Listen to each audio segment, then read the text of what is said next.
It's TVC News Breakfast. Right now, we delve into our next story. As the global economy continues to intensify its shift from decades-long dependence on oil, some countries in the developing world that have depended on the resource as still revenue earner now face the challenge of surviving without oil.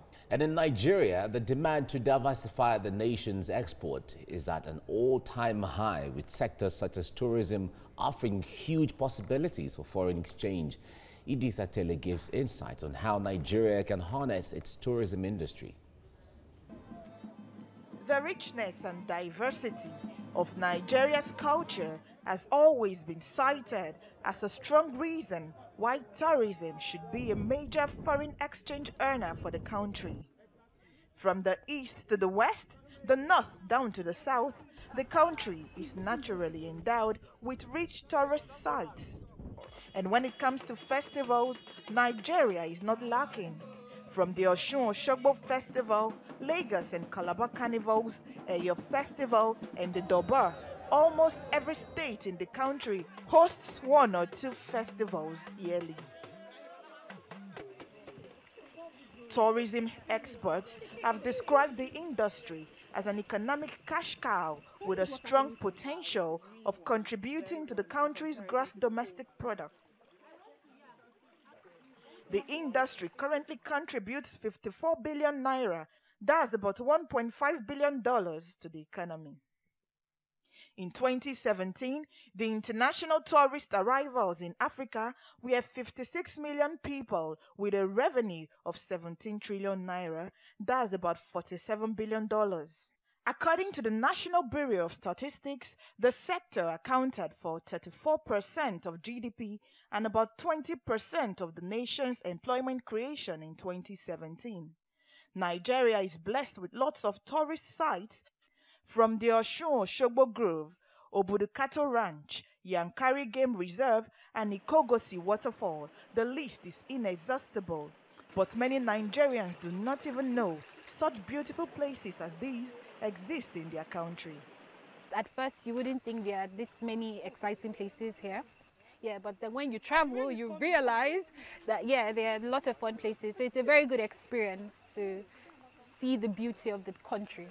You really can't compare Nigeria to other popular African tourist destinations because tourism isn't really a major focus for Nigeria. The difference is like really clear and well. Even our neighbors in Benin Republic are doing better in tourism as compared to Nigeria. One travel company has made it a mandate to change this narrative. The company, established in 2015, is on a mission to reveal Nigeria's hidden natural treasures. There is so much we can do when it comes to tourism, with nature, with our wildlife. We're just not harnessing it as much. But that story is beginning to change. There's nothing that is as interesting as knowing your own country, you know, and being proud of what you have. While Nigeria lags behind, other African countries like Rwanda, Kenya, the Gambia, Tanzania, and South Africa are blazing the trail. Edith Atele, TVC News. Well, joining us is Ifedayo Andrew, Executive Director of Fidel Trip and Travel Services Limited. Thank you for joining us, Ife. Thank you. Now, as a major player in this industry, would you say that we are doing enough to explore this sector as a country, especially looking at the fact that we are trying to diversify? Thank you very much. I don't think we are doing enough because we can look at Ghana, for instance. Ghana has this consciousness towards tourism, even till the kente, the ware, and if you look at the cocoa, they harness it to be able to boost their own tourism. But here in Nigeria, we are not conscious of tourism. We need to work on infrastructures. We need to work on even how our visas are being issued. When you say consciousness, how do you mean? What are we not doing right? Okay, consciousness in terms of infrastructure, security, in terms of even helping those, encouraging the private sector who wants to, you know, maybe like a lot of people want to go into like the Dow cruise we have in Dubai. Only one or two is functional in Lagos now. the government can support people in that area, and people can cruise at Lagos at night to see the beauty. When you say support, have you had challenges in getting support from the government? Well, for me, I am not an investor into that, but I think if people are encouraged, we're going to have more people going into that line of business. All right, so what aspects now have you faced challenges, or what areas have you, witnessed challenges so far, and how are you trying to change this narrative?